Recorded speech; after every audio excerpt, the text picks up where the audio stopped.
हाँ हो गया। आज टॉपिक शुरू करते हैं बेटा। हम लोग मोहम्मद शाह की बात कर लेते हैं। मोहम्मद शाह 1719 से लेकर के 1748 तक रूल्ड किए थे।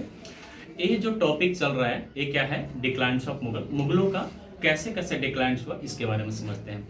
1707 में औरंगजेब की मृत्यु हो जाती है और उसके बाद जितने भी उनके उत्तराधिकारी आते हैं वो उतने योग्य नहीं होते हैं। 1707 से लेकर के 1712 तक की जो मुगल उनके उत्तराधिकारी बने थे उनका क्या नाम था? बहादुर शाह फर्स्ट। और बहादुर शाह फर्स्ट के बाद 1712 से लेकर के 13 तक जो बने थे उनका क्या नाम था? जहांदार शाह। आंसर दो, क्या नाम था उनका? जहांदार शाह। जहांदार शाह को इतिहासकारों ने क्या बोला था? लंपट मूर्ख बोला था। और फिर 1713 में जब वो गद्दी से हटते हैं और उसके बाद दो और मुगल शासक आए, लेकिन वो इतने इंपॉर्टेंट नहीं थे। फिर 1713 से लेकर के 1719 तक एक मुगल शासक है, उनका क्या नाम था? फर्रुखसियार को इतिहासकारों ने घृणित कायर कहा है। और ये सब कार्यक्रम या फिर इतने जो बात कर रहे थे, कई बार बता चुके हैं कि मुगल साम्राज्य में कई गुट बन गए थे। कई गुट क्या बने थे? 4 गुट बने थे और चारों गुट के बारे में डिस्कस कर चुके हैं। आज हम लोग देखते हैं ये जो मुगल शासक है मोहम्मद शाह, जो 1719 से लेकर के 1748 तक मुगल गद्दी पे बैठता है।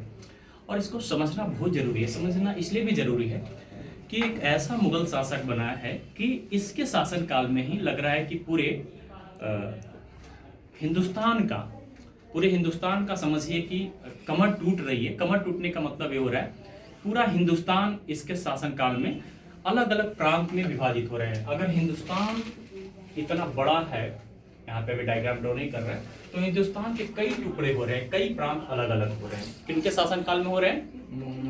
मोहम्मद शाह के शासनकाल में हो रहे हैं। तो मोहम्मद शाह के बारे में थोड़ा सा परिचय देख लेते हैं। इसका पूरा नाम या फिर इसका रियल नाम हम बात कर ले तो रियल नाम इनका क्या नाम रहता है? रोशन अख्तर। क्या नाम है इसका? रोशन अख्तर।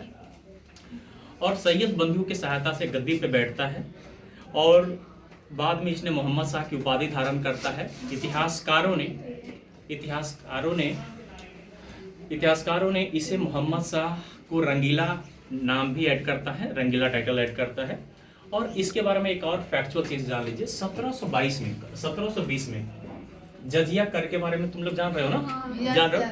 जजिया कर को पूरी तरीके से या फिर परमानेंटली इसको डिमोलिश कर दिया था। कौन कर दिया था? मोहम्मद शाह रंगीला। कब किया था बेटा? 1720 में।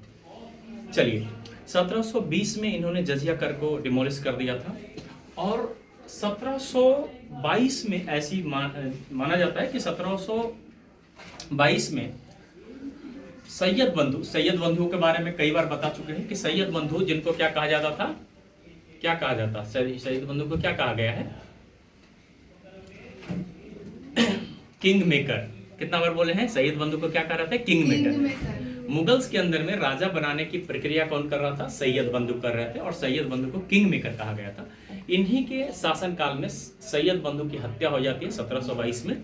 और इनके शासनकाल में जिनका कई बार नाम बोले हैं, निजामुल मुल्क चिनक्लीज खां। क्या नाम है? निजामुल मुल्क चिनक्लीज खां को वजीर बना दिया जाता है। क्या उनको बनाया जाता है? वजीर बनाया जाता है। जब वजीर बनाया जाता है और रोका रुकती नहीं रुका है।